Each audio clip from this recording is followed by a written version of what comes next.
বিয়ে শেষ হয়ে গেছে আর এখানে রিচুয়ালসের জন্য আমরা সবাই বসে পড়ছি। কাদের কাদের বাড়িতে বিয়ের পর এরকম রিচুয়ালস হয় প্লিজ একটু কমেন্ট করে জানাবে। তো আমাদের বাড়িতে হয়, কিন্তু আমার মামার ঘরেও হয়, আমাদের বাড়িতেও হয় যে মানে দুজনকে খেতে দেওয়া হয়, এরপর একটু মিষ্টি এর পাতে তোলা হয় আর একটু মিষ্টি ওর পাতে, মানে দুজন, একজন এর পাতে একজন ওর পাতেই তুলে দেয়। তো এই রিচুয়ালসটা হচ্ছিল আর আমরা এখানে সবাই দাঁড়িয়ে ভিডিও করছিলাম। আর সবাই কিন্তু কমেন্ট করে জানাবে তোমাদের এরকম রিচুয়ালস হয় কি না। তোমাদের সাথে বকবক করছি ঠিকই, আমি ইন্ট্রোটা দিতেই ভুলে গেছি। নমস্কার সবাইকে, নন্দিতা ব্লগে তোমাদের অনেক অনেক স্বাগত। Good morning. আমি এই ঘুম থেকে উঠলাম, ওই যে ঘুমিয়েছিলাম 4টার সময় সব রিচুয়ালস দেখে। এখন 6:30 7টা বাজে উঠলাম, যেহেতু দিদি যাবে শ্বশুর বাড়ি, সঙ্গে যাবে কে, আর ঘরে তো হরবিলার নেই, তাই সঙ্গে যাবে আমার আর একজন মাসি। তো চলো দিদি যাবে। আর ঘুম থেকে উঠলাম যে অনেক বছর ঘুমায়নি, কি অবস্থা।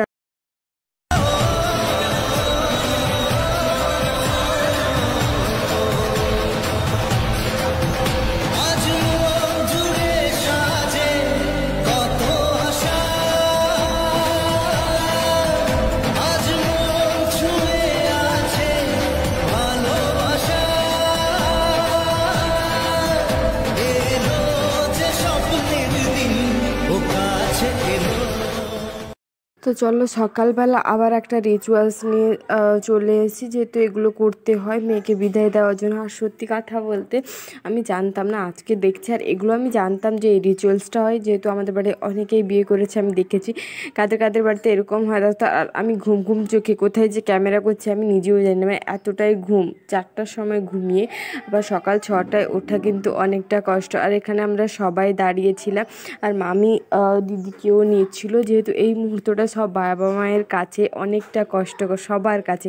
আর এই বাজনা বাটিগুলো যাচ্ছিল, মনে পড়ে যায় সারা বাড়ি ময় ছেলেবেলা দিন কাটানো সময়, স্নেহ মাখাসে মায়ের আঁচল, বাবার আদর ছেড়ে যেতে হয়, চারপাশে মন শোনে চারপাশে মন শোনে কোন সুরে শানায় সে কথা বলতে সবচেয়ে বেশি এই কনকাঞ্জলিটা মানে সবচেয়ে কষ্ট লাগে যখন বিদায় হওয়ার সময় সবাই বলে না যে বাবা মায়ের ঋণ শোধ করছি। সত্যি এই রিচুয়ালসটা আমার খুবই খারাপ লাগে। কার কার খারাপ লাগে বলবে তো। দেখো, বাবা মায়ের ঋণ কখনো শোধ করা যায় না, তাও যখন এটা একটা রিচুয়ালস হিসেবে করা হয় না, যে মানে যার চোখে জল না আসে, এটা এই কনকাঞ্জলিটা করলে সত্যি একটা মনের ভিতর আলাদা কষ্ট হয়। এটা কিন্তু ঠিক। এই কনকাঞ্জলিটা দেখো, বাবা মা ঋণ তো আমরা কখনো কোনোদিনও শোধ করতে পারবো না, তারপরেও যদি বলা হয় যে বাবা মা ঋণ সব শোধ করে দিলা, সত্যি বুকটা ফেটে ওঠে কান্নায়। আর দেখো এখানে সবাই বসে পড়েছে গাড়ির মধ্যে, দিদি আরও সবাই বসে পড়েছে। চলো ক্যামেরাটা কোথায় ধরেছে আমি নিজেও জানি না, ঘুম চোখে। আর এত পরিমাণে ভিড় ছিল, সবাই দিদি যে আমাকে দেখতে এসেছিলো। আর তোমরাও সবাই আশীর্বাদ করো তারা ভালো থাকে। আর দেখো এসে ঘুমিয়ে গেছিলাম, আবার ঘুম চোখে যাচ্ছি মামির বাড়ি খেতে। আমি, বাবা, মা, ভাই বোন সবাই যাচ্ছে। আর আমি একটা জলের বোতল নিয়েছি, কারণ খেতে বসলে জল না পেলে কি অবস্থা। এরপর খেয়ে দিয়ে এসে রাত্রেবেলা বউ ভাতের জন্য রেডি হচ্ছে। আর আমি একটা তথ্য নিয়েছি, আমি, মাসি, মা সবার এক একটা তথ্য নিয়েছি। আমি নিয়েছি শাশুড়ি মায়ের, মানে দিদি শাশুড়ি মায়ের তথ্য, মানে আমাদের মাসি মায়ের তথ্য নিয়েছি। আর সেখানে বোন নিয়েছে ননদ, নন্দাই, মানে আমরা সবাই যে যার তত্ত্ব নিয়েছি।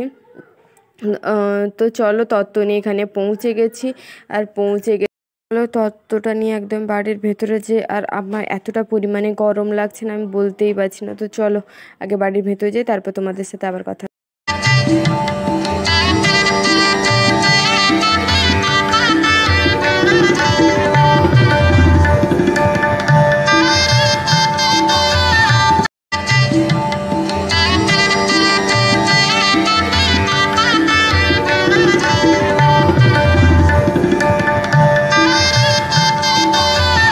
আমাদের আমাদেরকে চন্দন গোলাপ এগুলো দিয়ে বরণ করছে। আর আমাকে এতটা পরিমাণে গরম লাগছে না, আমার ড্রেস তো তোমরা কেউ দেখোনি। তো চলো এই দেখো আমি দাঁড়িয়েছি পুরো একটা ক্লান্ত প্রাণীর মতোই পেছনে, মানে কোনো অবস্থা নেই। এতটা পরিমাণে গরম হলে বলো কার ভাল লাগে, আমার তো একটুও ভাল লাগে না।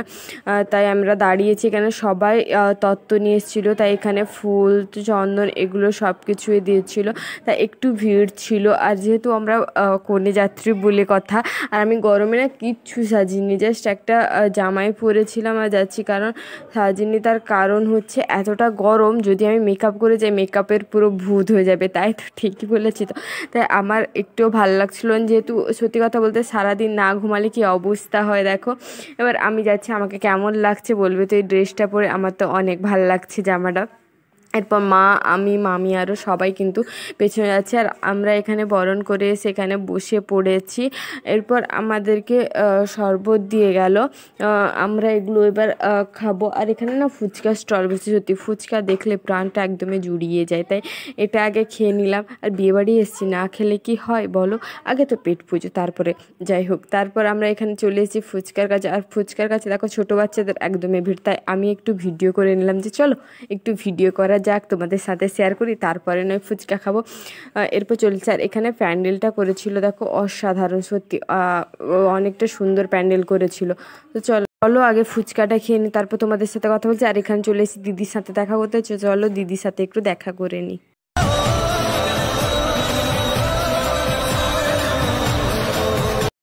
জামাইবাবুকে কেমন লাগলো প্লিজ কমেন্ট করে জানাবে। আর আমরা এখানে খেতে বসে গেছি, এবার আমি আর মা বসছি। তো খাওয়া দাওয়া করে বাড়ি ফিরি, আর ব্লগটা কন্টিনিউ করব না। যদি ভালো লাগে লাইক কমেন্ট শেয়ার ও সাবস্ক্রাইব করতে হবে। আর সবাই কিন্তু ভালো থাকবে, সুস্থ থাকবে। নেক্সট কোনো দিন কোনো ব্লগে দেখা হচ্ছে। Tata, bye bye.